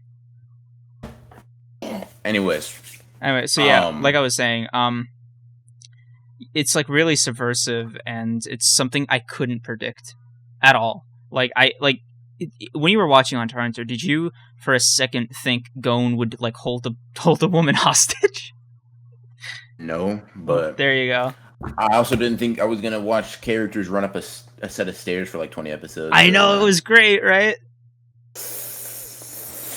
Not really, bro. I kind of quiver at the day we have to have a discussion on like our different Hunter x Hunter opinions. That's nah, man, because we got to do a Hunter. Because if we do a Bleach episode, we got to do a Hunter x Hunter one to keep it fair to both of us. That's gonna be a reverse situation. It's just gonna be like one criticism for Bleach and then me criticizing for Hunter x Hunter. And I'm not even major criticisms, but like I don't doubt it'll be fun.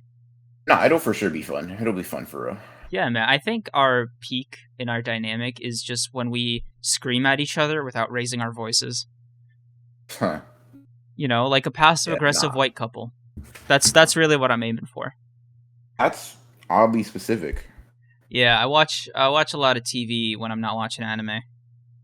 For that? Yeah, you got to get a break from it, because otherwise you get some weird tics. Just in my personal opinion, and just how I consume media, if I don't like keep it diverse, I start to get fucking goofy. Because for example, right, it's not like anime is the only. I think we're all attracted to it for a similar reason, in that it doesn't like baby you the same way Western media does. It's just my own take, but it was like what drew me to anime. and that, you know, people died, but it didn't come for the sake of shock value. Like, this isn't across the board, right? Obviously, there are shit fucking anime and manga out there, but generally, the vibe I get is that it's taken more seriously and it has a definitive end to it, unless, you know, it's called One Piece or Naruto. Sure. But, you know, when Western shows do the same practices, it still has the same effect. Like, I love The Sopranos, right? Like, probably one of my favorite, if not my favorite, live action show of all time. But it's hard to like talk to somebody who only consumes one of either to tell them that a piece of art from either section is just as genius. So like if I were to go to somebody who really, really loved, I don't know, what's a really pretentious like anime people like swear by when they just like have never spoken to another person?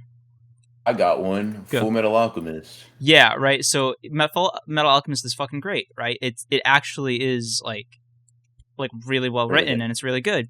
But then if I go to a guy, I'm like, hey man, Sopranos is just as quality. It has just as much thought put into it. They'd be like, you could see them seizing up. Yeah, I definitely will not say like, you know, animes like, because here's the thing, my favorite medium, like I guess my favorite story is not even like from an anime or manga, but it does come from a lot from nostalgia, so I guess that doesn't really count. What is it? But it's you know the Percy Jackson series? Yeah. Oh yeah, I saw you tweeting about it. Yeah, I think that washes all anime and manga for me. My partner would agree with you. Got you. Bro, good taste. Yeah, she's so hype about the Disney Plus thing happening. Dude, got good taste for real. Because I'm saying, bro, like, it was just a part of my childhood. I think that's how I learned how to read, to be honest with you. Damn, man. But in any case, you are the only motherfucker I've heard who didn't say Harry Potter. Dude, Harry Potter is for losers. No, I'm joking. Now, Harry Potter's alright. I just don't like its magic system because it's so inconsistent. Like, they have magic powering an entire secret society, but they still need wands and like these long ass Latin spells to just like move a cup from A to B. Yeah, I honestly never read a Harry Potter book, and you know, I'm not gonna start now. I'm a movie guy. Yeah, I never watched it. I never really seen, like, I know Harry Potter because it was just so absurdly popular. Because you just exist in the world. Yeah, but it was never like, you know, I read Percy Jackson and that was good enough for me. Bro, I'm writing it down. I'm writing it down right now, just so we can get back onto our previous topic. But we got to do a non-anime episode of Honored Ones, dude. I forgot to mention this podcast has a name now. I meant to say that in the intro. I totally spaced.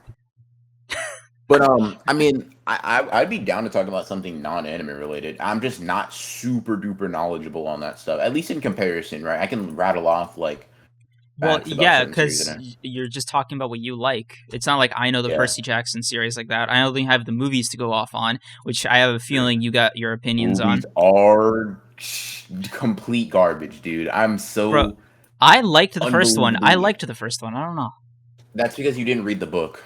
I'll put it like that. Okay, but if I didn't read the book and I still liked it, isn't that like fine? I'm glad you liked it, but what I'm saying is, you would like the book so much more. Now, I can't say that for sure, but I'll say this. I've never encountered, ever in my life, no hyperbole, right? I've never encountered somebody who's read the book and watched the movie and then liked the movie better. Get the fuck out. Ever. I'm being so serious. Never in my... And I've interacted with, I'd say, quite a few like different Percy Jackson fans in my day, right? Mm-hmm. There's never been one person I've ever interacted with that read the book first, even second, right? There have been people who've read the book after and like, damn, the book, the movie really did the book dirty, right? Mm-hmm. I've never seen that opinion like reversed.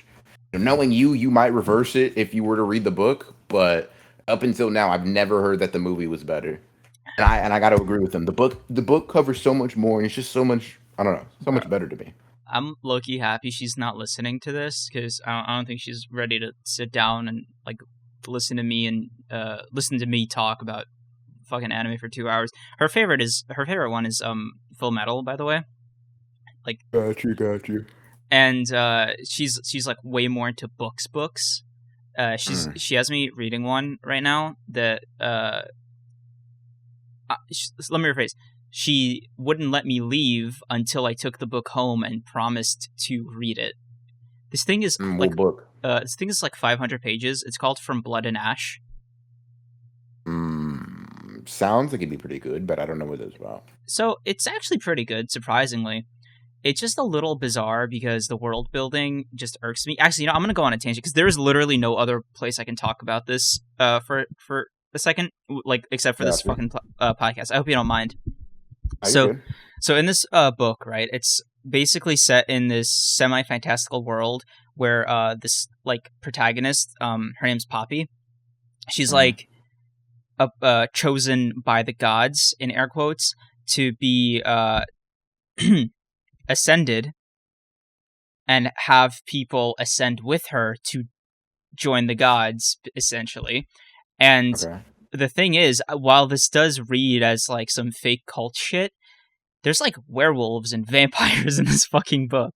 So I'm reading that, I'm like, that's a little peculiar. So there is supernatural shit going on here.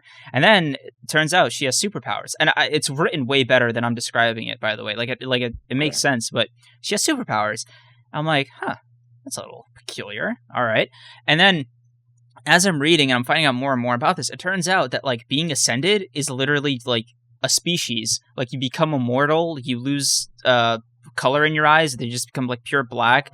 But like you basically become a vampire without the need to consume blood, which, by the way, there are vampires who then consume blood as like a totally different species. And part of the whole appeal of the book is that it's written from Poppy's perspective. It's written first person, right? And she's like having her doubts about the ascension and stuff like that because she obviously hasn't seen these gods. And the queen is just telling her, oh, you're so special, etc., etc., etc.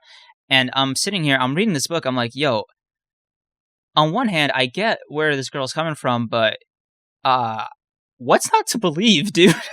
Yo, if I saw werewolves and I had literally seeing this stuff and not believing it, like, yo, you got werewolves and like other fucking creatures out here. You have an entire race of these like ascended beings who are like you can see, hear, feel, touch, and speak and interact with, and because she's like, oh, I don't even know what being ascended would even entail. I'm like, look at your brother. Her brother was an ascended. Just look at what happened to him and copy paste that onto you.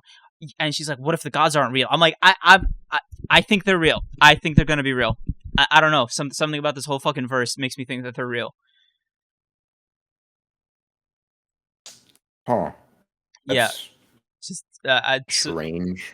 It's written way better. It's just something that personally irks me, and I just wanted to get that off my chest. Bro, I'm telling you, there is literally no medium I have to like get that thought out of my head. Like, I can't even go on like TikTok or something because I don't want her to know that like I'm getting worked up about this because it might make her give me the rest of the series. Oh, it's a whole series. It's not just an individual book. It's like 4 books. Damn. The 4th one's coming out like next year. So do you not like it enough to continue, or it's more like, bro, she's like a hard book addict, right? So the set, like, it starts with 1 book, then it's 1 series, and then I have an entire library I gotta read. Gotcha. I feel you. That makes sense. But yeah, that just was on my mind. I wanted to speak about it. So sorry for the interruption. You're good. That's what the podcast is for, just talking about random stuff, I feel that. So, I can like send you a link to it if you want to check it out. But yeah, for sure. Yeah. So anyway, I forgot where we sidetracked from. I'm gonna be real, I did too. I feel like we were talking about Hunter x Hunter or something. Yeah, so going back to this whole reason I enjoy thing Y and Z with 10 rating. Okay, yeah. So for me, a 10 it's easy for me to describe because like all the 10s I've ever given have been pretty much the same kind of art where it's like I've consumed enough of the genre from it that I'm like, okay, if it just doesn't do what I think it's going to do, it's a 10. Like that's how I can describe my 10s across the board for the most part, right? The other thing is like obviously with comedies it has to be funny, etc. But like that's generally the rule of thumb. So I wonder if you have something similar for yourself, and like what for you, what's the difference between a 7 and an 8? Because we established that the biggest jump for most people is 7 to 8, right? So, but like, do you think that it's the same reason, or do you think there is like different reasons, but the jump is still there? Like what do you think it is? So, I mean, here's the thing, right? I don't analyze every series I come across. So the basic way I determine this thing is off of enjoyment, right? Mm-hmm. Um, whatever, like, because there's a big gap for me in enjoyment between a 7 series and an 8 series, right? For example, Boruto and Dragon Ball Super is like a 7, Okay. right? Solid. I enjoy them. I keep up with them on a monthly basis. Blah blah blah. My Hero Academia Vigilantes is a 7, maybe a 7.5 with how good it's recently been, but overall a 7, right? Mm-hmm. In comparison, we have something like Blue Lock, which is an 8, right? And the reason that I have it so much higher, I guess, at least in this context, is because I simply enjoyed it more, and that's based off of like my own, and that's basically like my own rate, like how I rate something. But are I feel like you? I brought this up before. Hmm? If I like it, it's good, right? So if I like something to an even greater extent, it's better, if that makes sense, right? Yes, but So there's no like deeper underlying. It's just I like it way see, more than I I like think this. If I that think makes there sense. is, not necessarily with yours, but this 7-8 jump that I've described to you seems to be universal, right? Because I see it in music reviews, I see it in movie reviews, I especially see that shit in video game reviews. Oh my god, dude, Mhm. giving a video game a 7 is, you might as well just give it a 4. You'd get less backlash. I don't know. Like Mm, the universality of 7 to 8 is something that almost seems ubiquitous, and I'm just curious what it is. well, for me, it's not that the difference between a 7 and 8 is super big, Hold like on, hold on. individually. Go ahead. Actually, hold on. I actually have the. I know why right now. I can tell Go, you. go. It's because a 7, at least for America, right, equates to like a 70, Mm-hmm. and the 70 is average. It's a C for our grading system, and the C obviously is average. So calling something a 7 out of 10 for a lot of people is calling it average, calling it mid, basically. So, do you consider a 6 out of 10 to be a failure? No, because my grading scale means 5 is the middle point, and that's average. My grading scale is different than a lot of other people's, right? At least I a don't lot of think other it people's that I've come is. across. I would say so, because I would say a 5 is a fine series. A lot of people wouldn't. No. What? Who the fuck is out here saying a 5 is a fine series? Either they're the I most. am. I'm them. I think Bro, 5 is there's a no. fine No, series. fine is too strong for that's dead average, man. Like, 5 An is. average is fine. An average series is fine. Like it's okay. It exists. It exists and it's fine. If I was able to like finish it and give it a 5, it's fine, right? Mm-hmm. Anything below that makes it difficult for me to finish, or that I desire not to finish, below that is below average, and therefore not a 5 and not fine, right? 5 is fine, right? 7 out of 10 is far above that, right? Mm-hmm. Quite high above that, whatever, right? So a 7 out of 10 is on average for me, right? That's why I say my grading scale is different. Because if a 5 is fine, for other people, 5 out of 10 is bad. It's horrendous. It's tragic, right? For me, it's just like, it's it's extremely middle of the road. That's so strange because I've seen the most consistency in reaction to the 7-8 thing more than any Mhm. other scale. Like, funny enough, I think it's a bell curve where there's the peak of controversiality is the 7-8 gap, right? And then it slowly Mhm. teeters back down to nobody gives a shit when you're at a 10. So if you just tell somebody, yeah, I think this series is a 10, half of them won't give a shit. Yeah, Like, if you went to somebody and you're like, yeah, man, I think, I don't know, what's like a 6 out of 10 series that somebody, okay, so let's say somebody's like, yeah, man, I give Fairy Tail a 10. sure. They're I would say get well soon. right, or something along those lines. I think it's an 8 personally, but um if somebody's like, yeah, man, I think it's a 10 out of 10, you wouldn't argue with them about it, right? There's no curiosity there. You're just like, yeah, I guess they like, you know, Mishima's drawings. This is a PG-13 podcast. Yeah. I don't know, man. Mishima is good at drawing, though. Speaking of Mishima, I need to read Eden Zero. I wanted to get into it, but I can't with his writing style, man. I went through all of Fairy Tail. I liked it, but this whole power. If you have it at an 8 out of 10, I feel like that's really high. I know, but it's such an exhausting experience to get into his work. So if you're going in cold, like if this is your first Mishima project, I'd say go for it, right? Like that's the best place to start. You're gonna get attached to it and you're gonna love it for the rest of your life. But doing that shit again, restarting, knowing everything you know about his writing style, is truly a painful experience.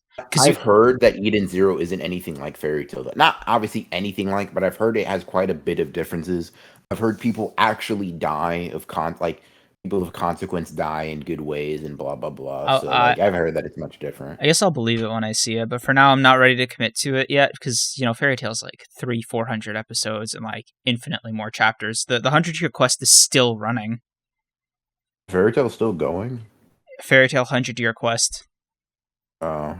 It's kind of like sequel series, so it's not solely being written by Mishima. He has like co-authors. Gotcha. Yeah. Gotcha. But like for example, even the shit that I love Fairy Tail for that isn't shonen related, I guess this is going to be the Fairy Tail rant of the video. Fuck me. Everything I love that isn't shonen related, so like fights or whatever and power systems. The other thing I like is I'm a big old softie on the inside, you see, is all the romance and relationships between the characters. And Mishima's even worse at delivering those than he is killing people. Oh my god, bro. I swear, I just want to see Urza and Jalal just make out. That's all I want. Hell, I just want to see him kiss. That's it. That's literally it. That's how low my bar has gotten, dude. There is so much frustration on my end with how he draws characters. Like the main characters haven't even gotten together. He's done every single thing. He's implied everything to hell and high water except getting them together like in the actual series. Like for example, in 100 Years Quest, right?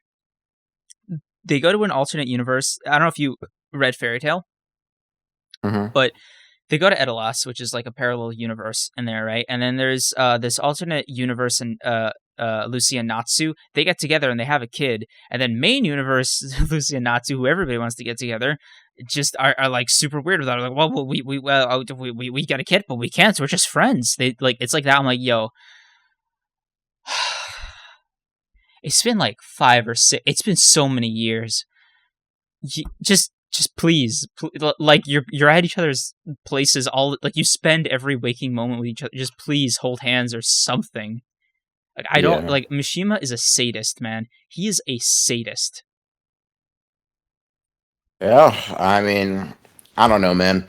I'm not too I've read parts of Fairy Tail. I kind of erased it from my memory. I'm not gonna be on like my Fairy Tail hate train or whatever. Like it's super bad because like I don't really care about Fairy Tail. It's just like I like Fairy Tail. Probably for me be like a 5, like and like that fine. Like it's not like egregiously bad like Hitman Reborn or something, but I don't like it.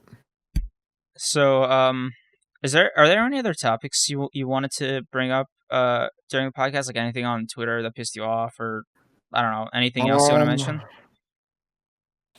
Not particularly for this episode. No, I don't think so.